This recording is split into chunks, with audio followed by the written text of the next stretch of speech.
Ok. Amigos, boa noite. Nós escolhemos para a noite de hoje falarmos um pouco a respeito de Jesus e o Natal. Bom, é interessante nós notarmos que o plano espiritual, e nós vimos isso com o próprio Cristo, quando da sua passagem no planeta há mais de 2000 anos, não existe em momento algum qualquer atitude de forçar consciências de quem quer que seja, se nós repararmos. Jesus, quando de sua passagem, não forçou consciências em relação a aceitar aquilo que ele trazia. Muito pelo contrário. E os amigos espirituais, nossos mentores, etc., também agem da mesma maneira. Tanto é que mentor não é proprietário nosso, né? O mentor, ele auxilia nos inspirando, ele auxilia apontando, dando opções para as nossas atitudes, mas não que ele tome, né, dê a diretriz que nós devamos seguir. Ao contrário. É interessante notar que na história, então, nós não verificamos que da implementação do Evangelho no planeta, com a chegada do Cristo, há toda uma estratégia para que o esclarecimento, para que o conhecimento vá chegando a todos nós. Até porque não existe plano B para o planeta e não existe plano B para o nosso processo evolutivo. Nós sabemos que existe uma fatalidade evolutiva em relação à condição individual e coletiva. Todos nós atingiremos a condição da bondade. Ponto. Estaremos numa condição um dia de espíritos crísticos como Jesus, porque não conhecemos nada acima em matéria de elevação. Isto é individual, isso também é coletivo. Logo, o planeta também não tem, não é? Se não der certo, não existe essa opção. Porém, as coisas são feitas de uma maneira bastante tranquila e à medida que o tempo vai passando, nós vamos notando essas não adaptações, mas esses encaixes para que a criatura, então, tome conhecimento daquilo que é importante para o seu processo evolutivo. Nós trouxemos um pouco da história, daquilo que é história sobre o Natal. Primeiro a gente precisa ver o que parte do mundo conhecido como ele era regido. Ele era regido pelo calendário romano, isso é um antigo calendário romano. Como é que o calendário romano funcionava? Estava de acordo com a vontade do imperador. Então, se o imperador decidia que a semana tinha 15 dias, estava resolvido. Se ele decidia que o mês tinha 10 dias, por exemplo, também estava resolvido. E ninguém, obviamente, não é? Nós, se estivéssemos diante de um imperador, nós não diríamos, não, eu não concordo, desculpe, o mês tem que ter 30 dias. A gente sabe que seríamos automaticamente convidados para participar no circo numa partida nós contra os leões. E o problema é que o leão sempre vencia, não era uma coisa absurda. É óbvio, não tinha contestação. Então as questões de datas, elas sofrem com esses aspectos, sim ou não? Até porque o calendário que nos é conhecido, o que nós utilizamos, ele foi implementado pelo Papa Gregório XIII. Tanto é que, independente da implementação por Gregório XIII, a União Soviética, a Rússia, ela passou a se utilizar desse calendário somente em 1914. Ou seja, alguns países não necessariamente adaptaram o calendário que nós utilizamos logo de imediato. Então a contagem dos anos, né, quanto tempo exatamente, é uma coisa um tanto quanto complicada pela medição. Por exemplo, Moisés andou com os nossos irmãos hebreus após a libertação deles do cativeiro egípcio, 40 anos no deserto. Imagina, 40 anos sem água, sem comida, é complicado, não é verdade? E também outra coisa, né? O deserto do Sinai tem 173 quilômetros quadrados. Vá ser ruim de direção assim lá longe, porque até botando pedrinha você acharia saída. Mas o fato é, como é que se contava o tempo? É importante registrar um outro fato aqui. Este cidadão conhecido como Herodes Magno ou Herodes o Grande teve o seu nascimento em 73 a.C. A morte dele registrada é 4 a.C., que ele teria vivido 69 anos e teve um reinado de 37, antes a 4 a.C. Mas é interessante que a história diz que Jesus nasceu no reinado dele. Também é interessante verificar que ele viveu 69 anos. É mais ou menos, apesar de que biologicamente nós estamos estruturados para isso, é mais ou menos como viver 130 anos hoje. E nós estamos biologicamente preparados para essa situação. Alguém aqui é candidato aos 130?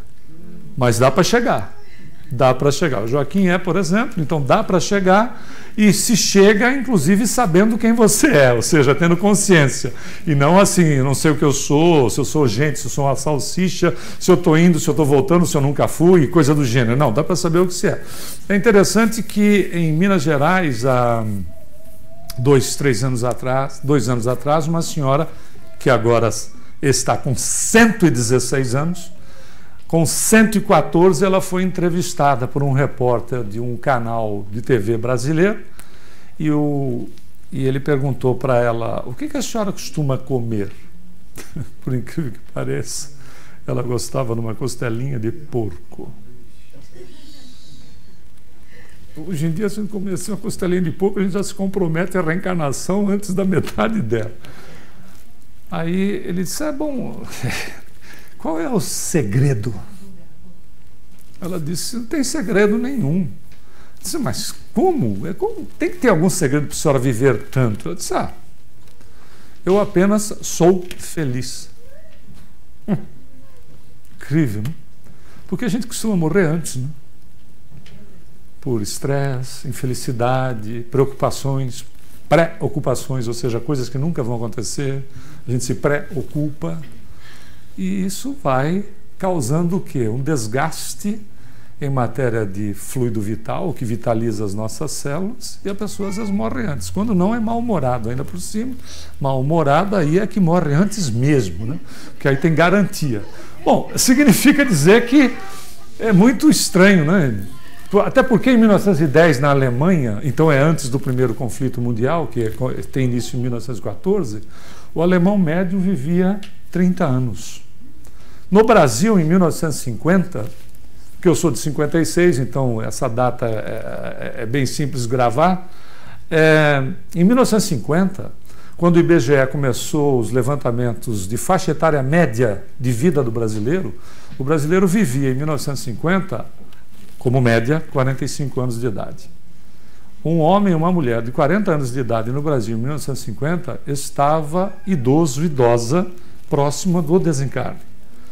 Então, é muito estranho, né, nós encontrarmos assim, períodos de faixa etária tão extenso. Mas isso é interessante notar, porque há um contrassenso, e Emmanuel vai trabalhar esse aspecto. Jesus teria nascido, então, na realidade, ano mais provável, 7 ou 6 antes de Cristo. Ou seja, 7 anos ou 6 anos antes dele mesmo. Para a gente verificar que, então, não é bem assim. E o que é mais interessante ainda em relação a esses aspectos é que os primeiros cristãos não comemoravam o nascimento de Jesus. Somente a partir do ano 350 da nossa era, o Natal passou a ser comemorado. A gente vai dar uma olhadinha em matéria de relação de história para ver como as coisas foram se encaixando sem haver violência, para que o indivíduo, dessa maneira, alcançasse os aspectos do seu conhecimento, e como nós já dissemos a princípio, sem que ele fosse agredido, para que o conhecimento esteja à sua disposição, sem imposição. É a disposição, sem imposição. Nós vamos dar uma olhadinha nos aspectos dos nossos irmãos, que eram os gauleses, que viviam nas Gálias, que hoje é o território francês. Da onde, inclusive, se origina o próprio codificador. Teve uma passagem importante nas Gálias, porque Allan Kardec foi, não, o Hippolyte Léon Denisard Rivel, que adotou o pseudônimo de Allan Kardec. Allan Kardec foi um druida, ou seja, um sacerdote druida no meio dos gauleses, e reencarnacionista. Os gauleses eram reencarnacionistas, e o que mais espantavam os romanos nos combates, porque os gauleses eram tipo assim, você chegou aqui, está invadindo a minha terra, mas vai custar. Né? Tanto é que quando Júlio César chega com as tropas romanas na praia, ele manda queimar os navios, né? E disse para os soldados o seguinte: é daqui para frente, voltar não dá mais. Ou seja, vai ter que tomar uma atitude de avançar apenas, você não tem opção de retroceder. Mas os gauleses eram interessantes, que os romanos se espantavam que nos combates, os gauleses mortos, os soldados não pegavam os cadáveres para sepultar ou coisa do gênero, abandonavam no campo de batalha. Como eles eram reencarnacionistas, eles entendiam o seguinte: o importante era o espírito e não necessariamente o corpo, que agora não nos serviria mais. É interessante notar que esses aspectos tinham também a ver com o problema do tempo. O que acontecia no dia 25 de dezembro? Os celtas tinham o solstício, era o período do solstício de inverno. E o dia 25 de dezembro era uma data extremamente importante, porque ia começar o inverno e eles não sabiam se eles teriam comida suficiente para eles e para os animais para resistir o inverno todo. Então eles faziam uma festa do dia 25 de dezembro a 6 de janeiro. Coincidência, né? Não é uma coincidência? De 25 de dezembro começava uma grande festa que durava até 6 de janeiro, para comemorar a vida, etc., dado que a situação era, você não tinha provisão de grande quantidade para a pessoa ou para animais para resistirem. E também os romanos, em Roma, o solstício de inverno era celebrado muitos séculos antes do surgimento de Jesus. Os romanos chamavam essas festas de Saturnálias. Eram Saturnálias porque era homenagem para este deus deles, para esse cidadão, que era o deus Saturno, que ele era responsável pela agricultura. Então eles festejavam esse período, a partir de 25 de dezembro, que acontecia o seguinte: eles homenageavam o deus Saturno, que no período do inverno cuidaria então do solo, etc., para descansar o solo, para eles então depois do inverno voltarem a plantar. E as Saturnálias, como a gente pode ver nas figuras aí, era uma festa que o pessoal já chegava mesmo sem o cabide, né? Então essas eram as Saturnálias, ou seja, era mais do que uma festa apenas. E é muito interessante que esta festa deu origem a esta aqui.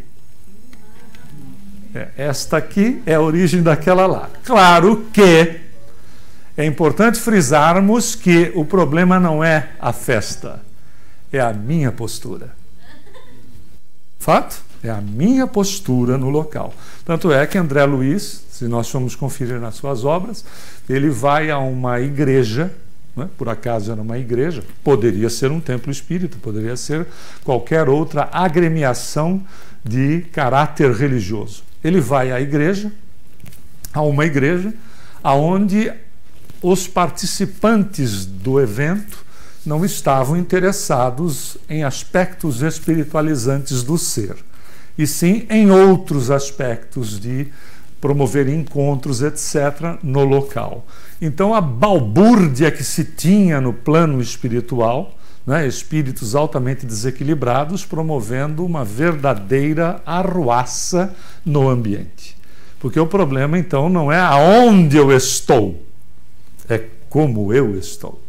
Então, vale a pena frisar isso, que o problema não é, porque às vezes nós temos pessoas que gostam de participar dessas festas, participam de escolas de samba, gostam de desfilar, etc. Zero de problema, porque a gente pode entrar na festa e ter uma postura adequada em qualquer uma delas, ou inadequada em lugares que seria de se esperar o contrário, conforme o André Luiz acaba nos informando. Mas, enfim, voltando para a questão, em 274, o imperador Aureliano, outra tremenda coincidência, né?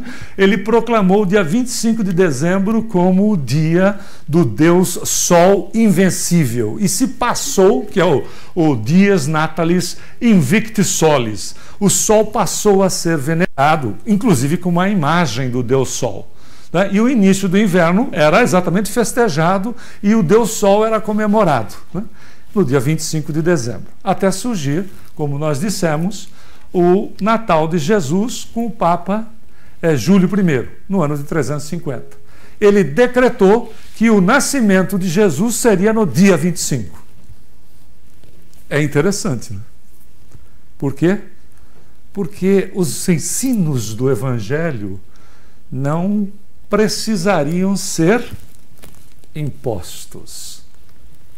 O plano espiritual sabe das coisas e faz o quê? Para que o indivíduo não viva no primitivismo da crença, você não precisa agredi-lo naquilo que ele acredita. Não é verdade? Livro Ação e Reação, capítulo 11, você tem uma visita de André Luiz num ambiente no nosso lar, onde uma senhora orava de joelhos num oratório na frente de um nicho vazio. Nicho é aquela casinha que coloca a imagem. E o André Luiz se espanta e ele é orientado da seguinte maneira, diz assim: olhe a tela mental dela. A senhora projetava a imagem de Nossa Senhora Aparecida. Não há violência. Você vê que as coisas se encaixam, porque há um primitivismo, sim ou não? Né? Você está cultuando o quê? Ídolos. Né? Há um processo idólatra, de idolatria. Você vai encaixando as coisas para que o conhecimento chegue e o indivíduo seja respeitado e desperte no momento adequado, mas ele já está ali, né, à disposição. É interessante notar que ele está fazendo o quê? Ele está substituindo a veneração do Deus Sol, não é verdade? E tem mais. Esse Papa sabia das coisas, né? Esse cidadão aqui, esse Deus era muito cultuado em Roma e também nas colônias romanas, ou seja, nos locais conquistados, que é o Mitra, o Deus Mitra. O Deus Mitra, como nós podemos ver, ele é um soldado, né? E o Deus Mitra, o interessante é que também ele era só cultuado por homens, mulheres não podiam participar dos cultos a esse Deus. E ele, como soldado, a história é que ele meteu a espada, mata um touro, abre o ventre do touro e de dentro saem as estrelas, o universo, etc. Dentro. O que nós temos aqui? Um quadro também, né, de idolatria num processo completamente primitivista, não é verdade? E o Mitra nasceu que dia? 25 de dezembro. Tanto é que você já deve ter visto isso. Isto aqui é um adereço que os nossos irmãos bispos usam e que se chama Mitra.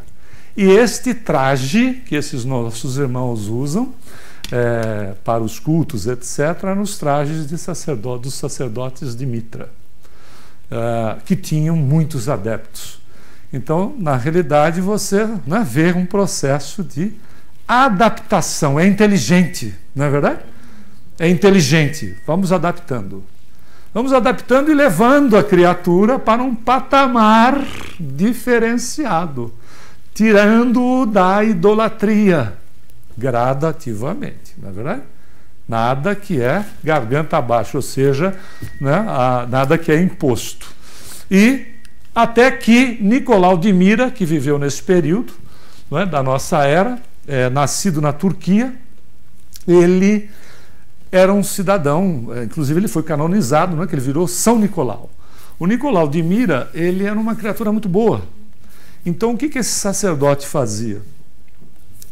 No dia 25 de dezembro, que era a comemoração, né, antes da comemoração do Natal, inclusive, né, porque ele não pega, né, passa a ser a partir de 350, mas no período de dezembro, quando começava o período do solstício de inverno, coisa do gênero, ele verificava as famílias que tinham muita necessidade e ele juntava lá umas moedas de ouro e colocava na chaminé.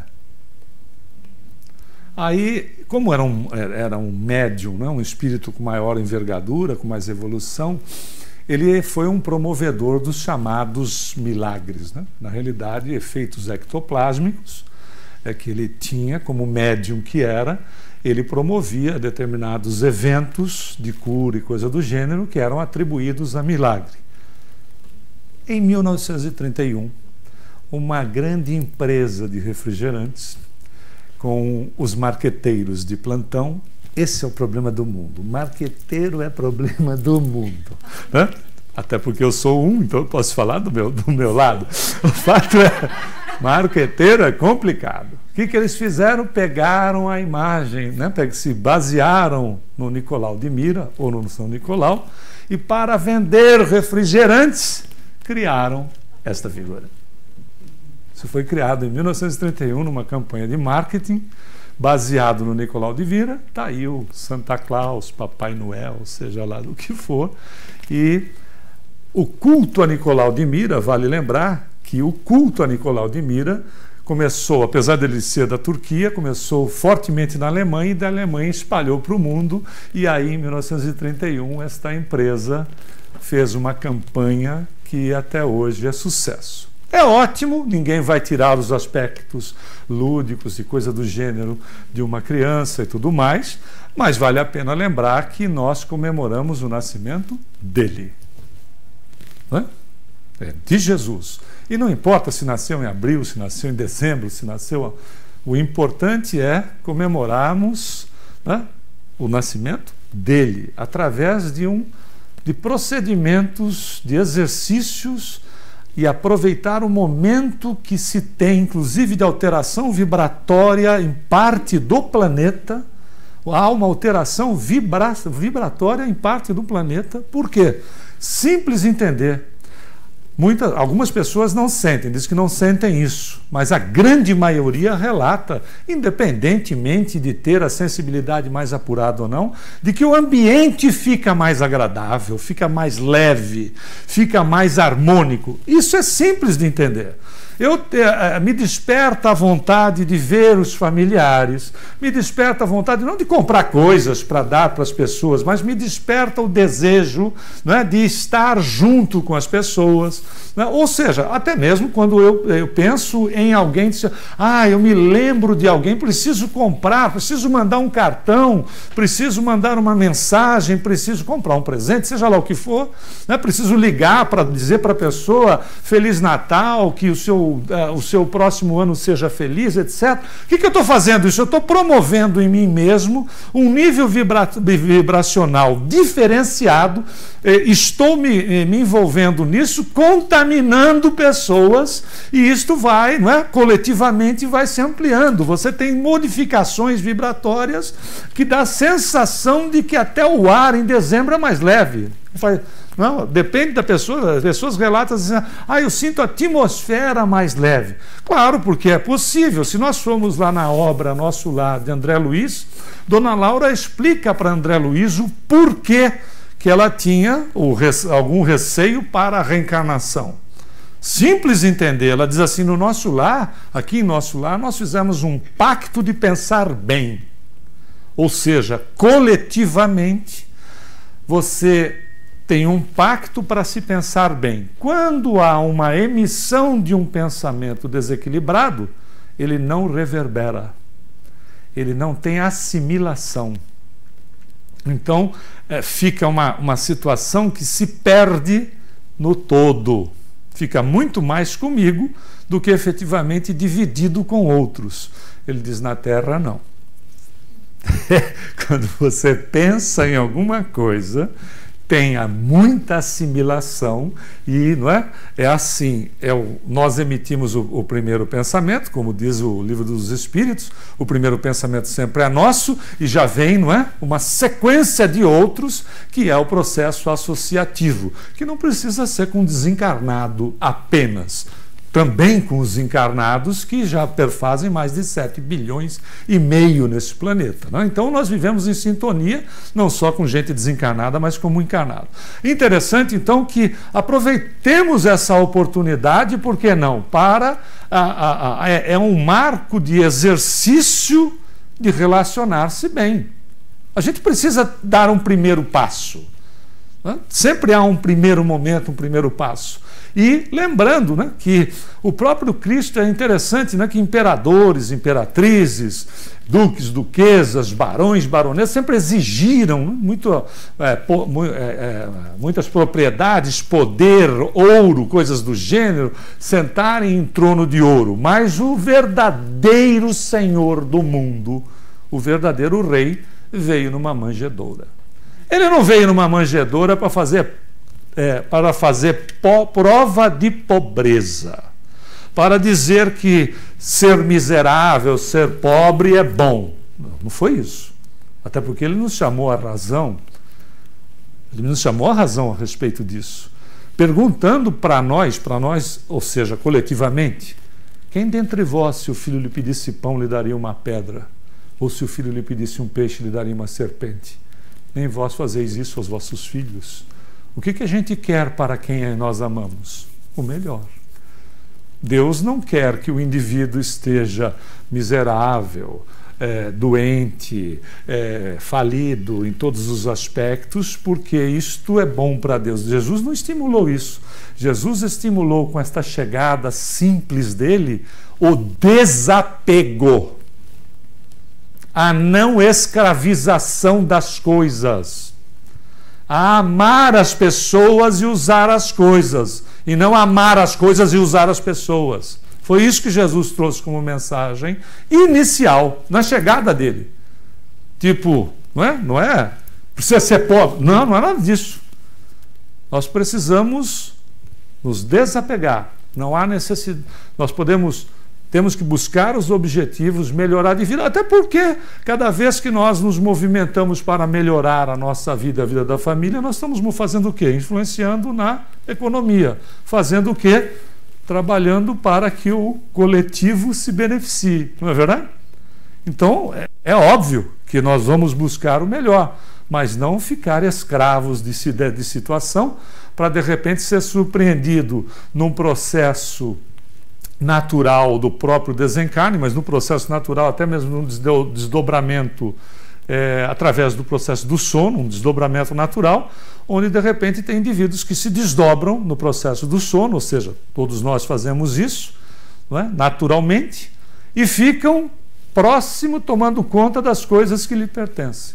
Conta bancária, não é? Carro novo, casa, etc. Porque quem disse isso? Quem ensinou? Jesus. Onde estiver o teu tesouro, aí estará o teu coração. Faz todo sentido. E é respeitado. Por isso que é esse exemplo logo de partida. E o grande exemplo, entre tantos outros, foi o estímulo à caridade. O estímulo do caridade é amor em ação. O estímulo do amar o semelhante, porque amando o semelhante, nós construímos uma ponte para com Deus. Não dá para louvar o Criador sem louvar a criatura. Não dá para amar o Criador não amando a sua criação. E ele nos ensina, entre tantas outras passagens, nos ensina nessa, que é muito significativa, que é a parábola do samaritano. Não é que do bom samaritano, todo mundo conhece, mas só para recordar rapidamente, descia um homem da cidade de Jerusalém para Jericó e ele foi assaltado. Mas não bastou só o assalto, porque tomaram tudo e o espancaram, deixando-o quase morto. E disse Jesus que pelo caminho vinha um sacerdote, que ao vê-lo, no estado em que se encontrava, passou de largo. Interessante essa observação. Depois vinha um levita, que era um ortodoxo, que também, ao vê-lo, passou de largo. Este é o grande problema. Passar de largo. Ignorar as criaturas. Ignorar a necessidade do semelhante. Ser indiferente. Esse é o grande problema da humanidade. Aliás, foi Madre Teresa de Calcutá que disse isso, né? Quando questionada por um repórter da BBC, a gente já deu essa informação aqui em outras oportunidades, o repórter perguntou: o que a senhora gostaria que a ciência inventasse? Ela disse: uma pílula que curasse a indiferença do ser humano. Passar de largo é ser indiferente. É estar indiferente com a dor do outro.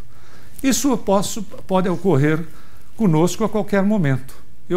Nós podemos estar passando pela I-95, pela Turnpike, e temos um acidente que possa ter envolvido, né, pessoas no acidente. Evidentemente que se eu não tenho, né, habilidades médicas, eu não posso prestar um socorro efetivo, porque eu posso causar mais dano ao indivíduo ao removê-lo dali do que efetivamente, não é, o problema que ele está em si. Aliás, eu tenho um amigo que, por causa de remoção inadequada, ficou tetraplégico. Por causa de remoção inadequada. A situação... Depois ele fez uma cirurgia espiritual. E pasme, já está trabalhando.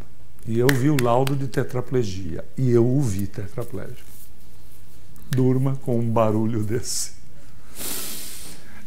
Mas isso é assunto para uma outra palestra. Mas o fato é que eu não posso, então, de repente, se eu não tenho esses dons, né, esse conhecimento, eu não posso fazer isso.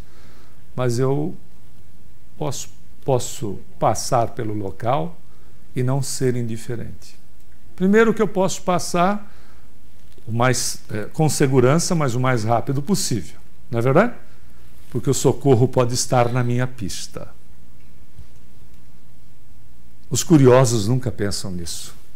Os curiosos se preocupam em ver o que está acontecendo e não pensam que o socorro pode estar na pista dele. Quanto mais lentidão eu crio, mais complicado fica a vida do sujeito. Não é verdade?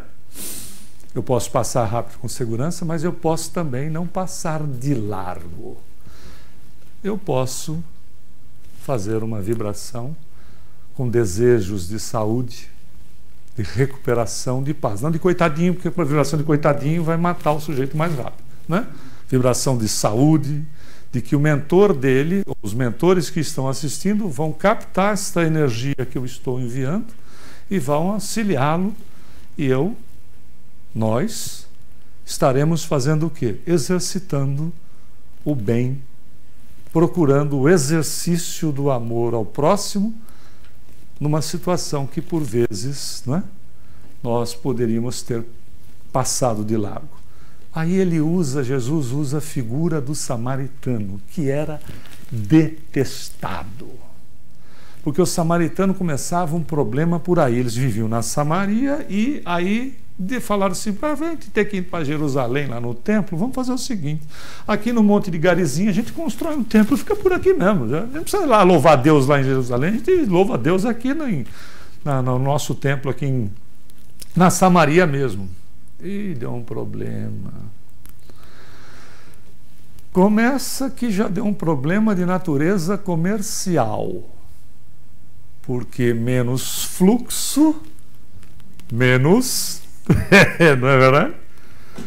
Ele passou a ser uma figura tão detestada que quando um samaritano caminhava na direção de um que não o fosse, e o sol tivesse nesta direção, o cidadão, pelo preconceito que tinha do samaritano, desviava da sombra. Jesus escandalizou as pessoas usando a figura de quem? Do samaritano. Por quê? Porque não importa a tua religião, a tua cor, o teu partido, não é? A tua origem, não importa. O que ele usa aqui? O indivíduo vê o cidadão e não passa de largo. Pega o cidadão, atende-lhe, pensa-lhe as feridas, coloca-o na sua montaria, leva até uma estalagem, paga antecipado por estalajadeiro e diz o seguinte: cuida dele, quando eu voltar de viagem, se ele gastar, né, necessitar mais do que eu estou te deixando, eu te pago. Aí ele pergunta para o doutor da lei, que havia perguntado para ele: quem é meu próximo? Aí ele faz a pergunta, levando o indivíduo ao quê? A usar da razão. Quem que você acha, né, que foi o próximo? Diz: o samaritano. Então você vai e faz exatamente igual a ele, nos estimulando a caridade. O codificador não poderia ficar, né? Em toda a sua obra a gente vê que os espíritos e os próprios textos do codificador também levaram a essa situação, porque no livro Viagem Espírita de Kardec, de 1862, ele diz o seguinte: ensinai, pois, a caridade e, sobretudo, pregai pelo exemplo. Fantástico, né? Porque o exemplo arrasta. O qual é a âncora de salvação da sociedade. Só ela pode realizar o reino do bem na terra, que é o reino de Deus. Sem ela, o que quer que façais, só criareis utopias, fantasias, das quais só vos resultarão decepções. É impressionante. Uma das figuras que nos toca de perto, por ser um trabalhador, não é, que fez um trabalho complementar, inclusive, à própria codificação, é este cidadão, né, que foi exemplar. Uma criatura que era de pouca intelectualização em matéria de banco escolar, mas era um autodidata, uma pessoa que viveu muito próximo, durante muito tempo, próximo da linha da miséria, com problemas os mais diversos de saúde. No entanto, foi um trabalhador incansável de Jesus. E nós trouxemos para as nossas reflexões uma passagem de tantas que tinha muito interessante naquelas filas que se formavam depois das reuniões no Grupo Espírita da Prece, que era o centro cuja a direção era de Francisco Cândido Xavier. Se formavam filas enormes, né? 700, 800 mil pessoas por vezes, para se despedir do médium. Isso depois, por vezes, se a reunião não havia, quando ele era mais jovem, durado em torno de 12 horas. Começando às 8 da noite e às vezes terminava às 8 da manhã. Agora imagine um indivíduo 12 horas sentado, psicografando, sem levantar. Para nada. Para nada. Levantar para tomar um copo d'água, nada. Às vezes 12 horas. Aquela fila trazia exemplo atrás de exemplo, que eram situações as mais diversas. E tem um cidadão, Adelino Silveira, que ele é um expositor e escritor espírita. Você encontra palestras dele na internet. E ele teve um trabalho muito próximo com o Chico durante muito tempo. Foi muito amigo de Chico Xavier, muito próximo de Chico, e ele presenciou uma situação, ele vivenciou uma situação, aliás, várias vezes encontrou o mesmo indivíduo e vivenciou essa situação, e registrou, fez um depoimento que nós gostaríamos aqui de trazer para as nossas reflexões, mas dado os detalhes importantes e simples ao mesmo tempo que Adelino registra, nós queríamos colocar aqui a história de uma maneira integral, porque vale a pena. O Adelino fez um registro e talvez nós tenhamos aqui pessoas que saibam a história do Jorge. Alguém já ouviu a história do Jorge? Não? A história do Jorge é extremamente interessante. Nós vamos ler rapidamente aqui. Ele diz assim: numa daquelas madrugadas, quando as reuniões do Grupo Espírita da Prece se estendiam até o amanhecer, viu pela primeira vez. Naquelas filas quase intermináveis que se formavam para a despedida ou para uma última palavrinha, ainda que rápida, com o Chico, ele chamou minha atenção pela alegria com que esperava a sua vez. Vinha com passos cansados, um andar trôpego, a fisionomia abatida, mas os seus olhos brilhavam à medida que se aproximava do médium. Não raro, seu contentamento se traduzia em lágrimas serenas, mas copiosas. Trajes pobres, descalços, pés rachados, indicando que raramente teriam conhecido um par de sapatos. Calça azul, camisa verde com muitos remendos. Um paletó de casimira surrado apertava-lhe o corpo franzino. Pele escura, cabelos reenrolados, nos lábios uma ferida. Chamava-se Jorge. Creio que deve ter tomado poucos banhos durante toda a vida. Quando se aproximava, seu corpo magro, sofrido e mal alimentado exalava um odor desagradável. Em sua boca, alguns raros pedaços de dentes totalmente apodrecidos. Quando falava, o seu hálito era tão forte, tão desagradável, que mesmo que a gente não quisesse, instintivamente tomava a atitude de se recuar. Quando se aproximavam, tínhamos pressa em dar-lhe algum trocado para que ele fosse comprar pipoca, doce ou refrigerante, a fim de que saísse logo de perto da gente. Jorge morava com o irmão e a cunhada num bairro muito pobre, numa favela, quase um cortiço. Seu quarto era um pequeno cômodo anexado ao barraco do irmão. Algumas telhas, pedaços de tábuas, de plásticos, folhas de lata emolduravam seu pequeno espaço. O irmão e a cunhada eram boias frias. A alma caridosa, que era o Jorge, o que ele fazia? Eles iam trabalhar, o irmão e a cunhada, e ele cuidava das crianças. Fazia-lhes mingau, trocava os panos, assistia-os. Alma assim caridosa, acredito que sofresse maus tratos. E sofria mesmo, porque o irmão era alcoólatra. E quando chegava em casa, ele queria bater nas crianças. E o Jorge se colocava no meio.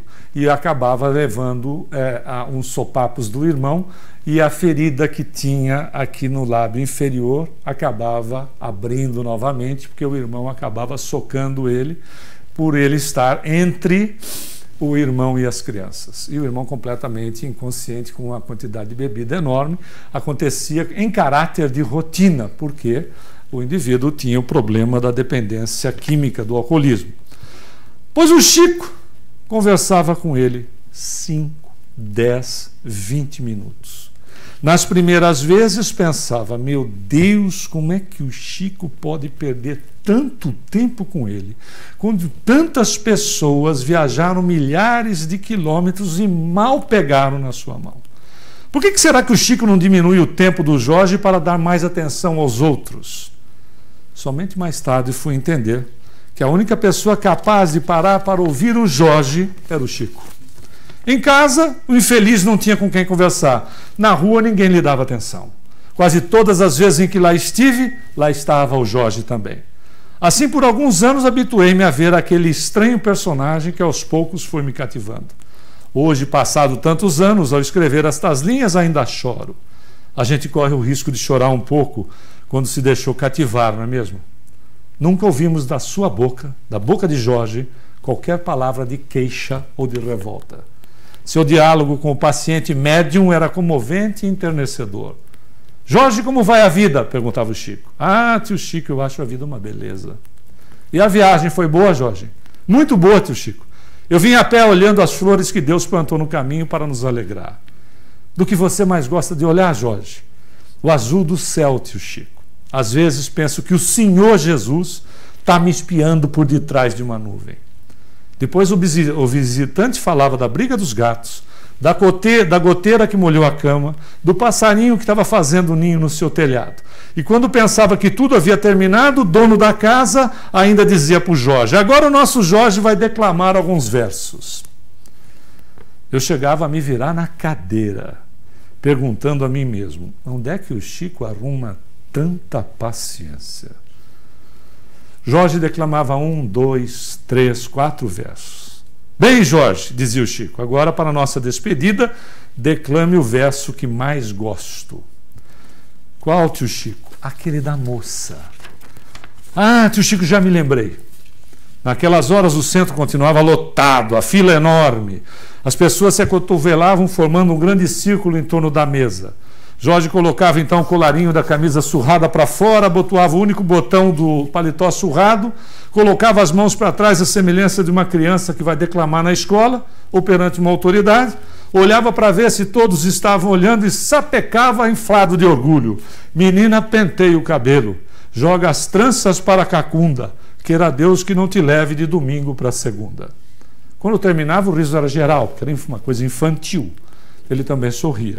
Um sorriso solto e alegre, mas assim mesmo doído, pois a parte inferior dos seus grossos lábios se dilatava, fazendo sangrar a ferida. Aí ele se aproximava do Chico, que lhe dava uma pequena ajuda em dinheiro. Todos aqueles anos nunca soube quanto foi. Ele pegava o dinheiro, colocava no embornal e amarrava o embornal, que já tinha doces, um pouco de pipoca, para que ele levasse para as crianças. Para se despedir, ele não se abraçava o Chico, ele se jogava todo por inteiro em cima do Chico. Falava quase dentro do nariz do Chico, e eu nunca vi o Chico ter aquele recuo instintivo que tantas vezes eu tivera. Beijava-lhe a mão, o qual também o Chico beijava a mão e a face dele. E o Jorge retribuía, beijando os dois lados da face do Chico, onde ficavam as manchas de sangue deixadas pela ferida aberta em seus lábios. Eu muitas vezes nunca vi o Chico se limpar na presença dele, nem depois que ele tivesse ido. Quando eu chegava na casa do Chico, eu pegava um pano úmido e limpava o rosto dele, que eu chamava carinhosamente de beijo do Jorge. Não saberia dizer quantas vezes eu pensei em levar um presente no Natal para aquele pobre irmão. Uma camisa, um par de sapato, uma blusa. Infelizmente fui adiando e o tempo foi passando e eu acabei não levando nada. Lembro-me disso com tristeza. E lembro também das palavras do apóstolo Paulo, que se fazem mais fortes no íntimo da minha alma. Façamos o bem enquanto temos tempo. Enquanto temos tempo. De repente, fica tarde demais. Jorge desencarnou. Desencarnou numa madrugada fria, completamente só em seu quarto. Esquecido do mundo, esquecido de todos, mas não de Deus. Contou-me o Chico que este nosso irmão de pele escura, cabelos enrolados, ferida nos lábios, pés rachados, mau cheiro e mau hálito, que ao desencarnar, Jesus veio pessoalmente buscá-lo. Entrou naquele quarto de terra batida, retirou o Jorge do corpo magro e sofrido, envolto em trapos imundos, aconchegou-o de encontro ao peito e levou-o com ele para o espaço, como se carregasse o mais querido dos seus irmãos. A pergunta que a gente se faz é a seguinte: quando nós desencarnarmos, quem será que virá nos buscar? Um Natal de muita luz, a todos um 2018 de muito sucesso, muita paz. Obrigado.